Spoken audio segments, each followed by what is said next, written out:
TikTok কিনতে 4টি আলাদা গ্রুপের সঙ্গে আলোচনা করছে ট্রাম্প প্রশাসন। প্রতিটি কোম্পানিকেই ভালো বলে মনে করছেন ডোনাল্ড ট্রাম্প। যুক্তরাষ্ট্রের প্ল্যাটফর্মে যারা তুলনামূলক লাভজনক ব্যবসা করবে তাদের কাছেই টিকটকের যুক্তরাষ্ট্রের মালিকানা হস্তান্তর করা হবে। যুক্তরাষ্ট্রে টিকটকের ভবিষ্যৎ এখন অনিশ্চিত। ডোনাল্ড ট্রাম্পের প্রেসিডেন্ট শপথের আগের দিন 19 জানুয়ারি আদালতের নির্দেশে কার্যকর করা হয় টিকটক নিষিদ্ধের আইন। এতে চীনা মালিকানাধীন টিকটকের নির্মাতা টেক জায়ান্ট বাইটড্যান্সকে যুক্তরাষ্ট্রে তাদের ব্যবসা বিক্রি করতে বলা হয়।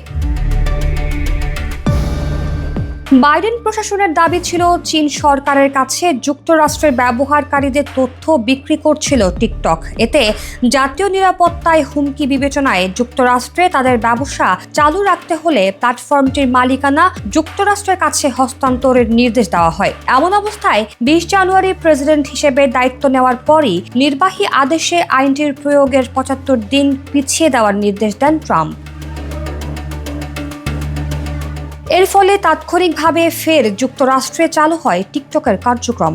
ট্রাম্প জানান, টিকটক ইস্যুর সমাধান করতে অ্যাপটির কর্তৃপক্ষের সঙ্গে আলোচনায় বসবে তাদের প্রশাসন। ট্রাম্পের দেওয়া নির্ধারিত সময় প্রায় শেষের দিকে। এখনও টিকটক ইস্যুর সমাধান না হওয়ায় শঙ্কা জানিয়েছেন দেশটির লাখো টিকটক ব্যবহারকারী।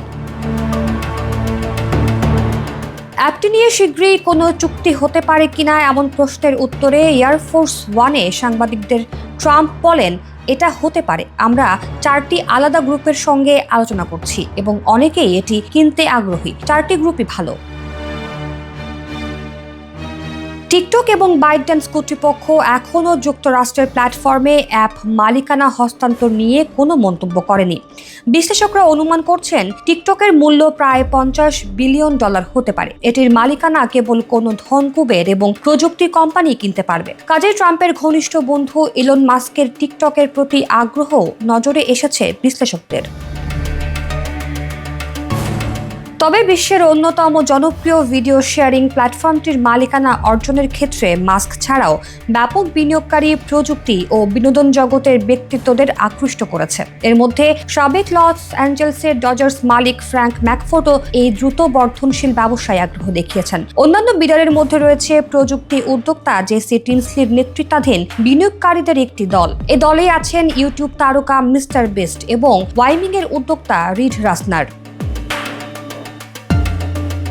ম্যাকফোর্ড জানিয়েছেন, তিনি টিকটক বিডের ব্যাপারে হোয়াইট হাউসে ব্যাপক তথ্য পাঠিয়েছেন। প্ল্যাটফর্মটির অর্থায়ন, প্রযুক্তির প্রতি তার দৃষ্টিভঙ্গি এবং বিড কিভাবে জাতীয় নিরাপত্তা ইস্যুগুলোকে সমাধান করবে সে সম্পর্কে বিস্তারিত তথ্য ও পরিকল্পনা অন্তর্ভুক্ত রয়েছে।